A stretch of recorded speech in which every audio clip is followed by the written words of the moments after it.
Peugeot, la marque au lion, 200 ans d'histoire. Des voitures qui ont fait rêver des générations entières. Et pourtant, aujourd'hui on va parler de 5 Peugeot qui ont transformé le rêve en cauchemar. Des moteurs développés avec BMW qu'ils ont quand même réussi à rater. Des roues mal serrées en usine sur des voitures neuves de 2024. Des assureurs qui refusent de couvrir certains modèles tellement ils sont mauvais. Aujourd'hui, sur les voitures françaises, les 5 Peugeot que le lion préférerait que vous oubliez. Spoiler, on n'oublie pas. Numéro 5. Un Peugeot 208i. 2012 à 2010 à neuf. 1,2 PureTech, 1,2 VTI, 746 témoignages de panne. On commence par la petite, la mignonne. La Peugeot 208 première génération. La citadine qui a fait craquer des millions de Français avec son design sympa, son high cockpit révolutionnaire et sa promesse d'une voiture française accessible et fiable. Accessible oui, fiable permettez-moi de rigoler.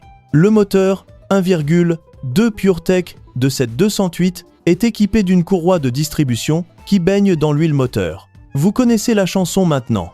La courroie se dégrade, elle se décompose, ces morceaux bouchent le circuit de lubrification et le moteur meurt. Courroie rompue prématurément dès 40 000 km. Réparation entre 2 500 et 4 000 €. Et le plus beau, même un entretien parfaitement rigoureux ne garantissait pas d'éviter la casse.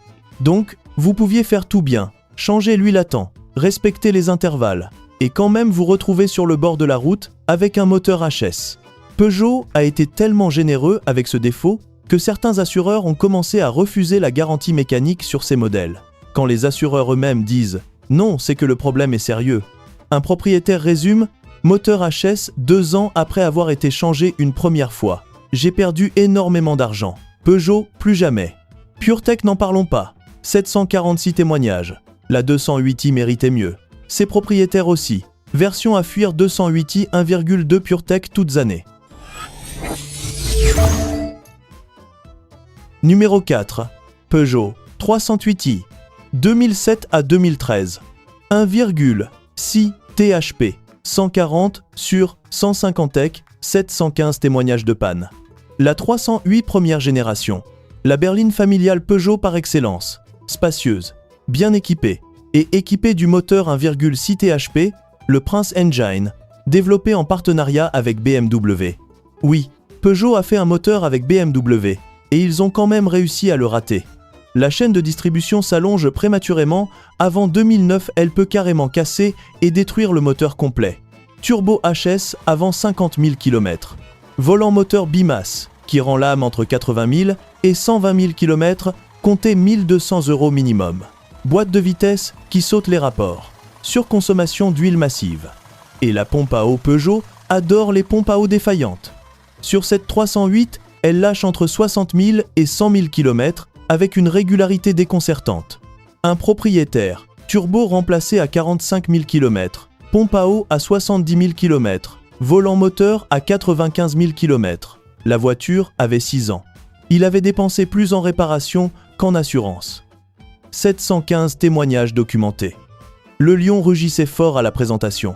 Moins fort quand la chaîne lâche sur l'autoroute. Version à fuir 308i 1,6 THP toute version avant 2012. Numéro 3. Peugeot RCZ. 2010 à 2015. Si vous voulez éviter ce genre de piège à l'avenir, abonnez-vous aux voitures françaises. On fait le travail pour vous. Le bouton est juste en dessous. Et lui, contrairement au RCZ, il ne tombe pas en panne. Ah, le RCZ, le coup de cœur, le beau gosse. Le coupé sportif que Peugeot a sorti pour prouver que les Français savaient faire des voitures désirables. Design signé par Pininfarina. Ligne tendue. Double bulle sur le toit. À côté d'une Audi TT, le RCZ n'avait pas à rougir. À l'intérieur d'un RCZ en revanche, ça rougissait beaucoup. Même moteur 1,6 THP que la 308. Même chaîne qui s'allonge. Même turbo qui lâche. Même surconsommation d'huile. Mais en version sportive donc les problèmes arrivent plus vite et coûtent plus cher. Moteur explosé à 149 000 km réparation refusée par Peugeot. Boîte de vitesse HS à 82 000 km, devis 7 000 €. Bougie et bobine d'allumage qui brûle à répétition. BSI qui déraille complètement. Un propriétaire. Un gouffre financier. À fuir absolument. Et le summum de l'ironie, Vous payez le prix d'une voiture premium pour rouler dans quelque chose qui coûte une fortune à entretenir et qui tombe en panne comme une voiture de collection. Le RCZ est beau, c'est indéniable, mais la beauté a un prix. Et ici ce prix s'appelle 7000 € de boîte de vitesse. Version à fuir RCZ, 1,6 THP 156 et 200 toutes années. Numéro 2. Peugeot 5008i, 1,6 THP, 1,6 HD. Le Peugeot 5008 première génération, le monospace familial, le papa mobile, 7 places, grand coffre, parfait pour les enfants, les vacances, les week-ends en famille. Sauf que Peugeot a décidé d'équiper ce véhicule familial du même moteur, 1,6 THP catastrophique. Parce que chez Peugeot, quand t'as un moteur qui pose problème, tu le mets partout. C'est cohérent quelque part. Turbo et moteur mort à 28 500 km. Sur un monospace familial neuf. Réparation, 10 000 €. 1. Peugeot refuse l'échange standard. Le propriétaire se retrouve avec un crédit sur une voiture immobilisée et une facture de 10 000 €, avec 7 places. Formidable. Et en version HDI direction, assistée défaillante sur les modèles produits entre mars et novembre 2011. La direction, sur une voiture qui transporte des enfants. Injecteur HS. Boîte automatique, morte à 82 000 km, 5 000 €. 499 témoignages. Le 5008 y aurait pu être une excellente voiture familiale. Peugeot a fait son possible pour l'en empêcher. Version à fuir 5008i, 1,6 THP et 1,6 HD 110 toutes années. Numéro 1. Peugeot 3008-3 et 5008-3. 2024 à 2025. Hybride E, DCS6 et 3008 électrique. Et voilà le numéro 1. Le plus récent, le plus scandaleux, le plus incroyable de la liste. Le Peugeot 3008-3 et 5008-3, les tout nouveaux, lancés en grande pompe en 2024, comme la renaissance de Peugeot. Design spectaculaire. Intérieur, panoramique e-cockpit. Technologie de pointe. Peugeot avait tout misé sur ces deux voitures pour reconquérir le marché européen. Et ils ont réussi quelque chose d'extraordinaire, sortir une voiture avec les roues mal serrées en usine. Février 2026, rappel officiel. Les écrous de roues n'ont pas été suffisamment serrés pendant la fabrication. Sur les 3008 et 5008 produits entre novembre 2024 et juin 2025. Risque de perte de roue en pleine circulation. La roue qui part en roulant, c'est le niveau. Et ce n'est pas tout moins de 3 mois après le lancement commercial, Peugeot lance une campagne de modernisation. Correction de la boîte E, DCS6. Correction de la batterie de traction. Correction du moteur électrique. Correction du convertisseur DC-DC. En résumé, 4 corrections majeures sur une voiture neuve en moins de 90 jours.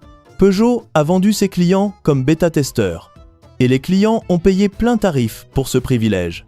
Un propriétaire de 3008-3 a 3 semaines de livraison, convoqué pour la campagne de modernisation.